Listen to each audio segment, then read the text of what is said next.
The VEP asks many of the most important and difficult to answer questions about Pueblo history. For example, what factors affected the initial settlement of our study areas by Pueblo farmers?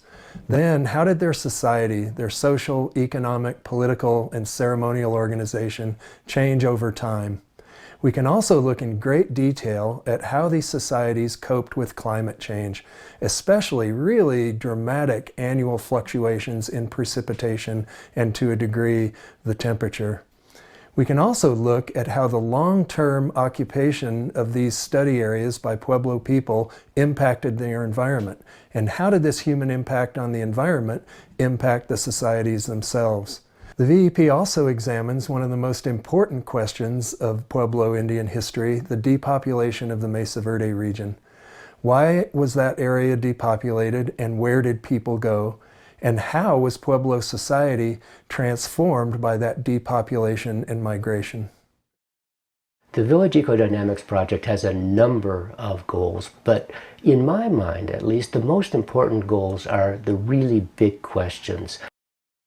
There have been a lot of big questions about the Southwest. One of course, the big ones for anyone who's come to Mesa Verde National Park is, why did these people leave? They built these huge cliff palaces, and then they left by 1300 AD. And people have been puzzling over this for a long time, and the Village Ecodynamics Project gives us a way to try and understand how household decisions, how these decisions that families would make among each other, among themselves and each other, how those decisions might have been affected by the environment, how people might have affected their environments, for example, by harvesting so much wood that they deforest a large area, and how those things interact and might have led to what we're seeing in the archaeological record. We're looking not only at the beginnings of Pueblo culture in the Four Corners area, and especially in southwest Colorado, but we're also looking at the way in which that society transformed itself into the Pueblos that are still with us today.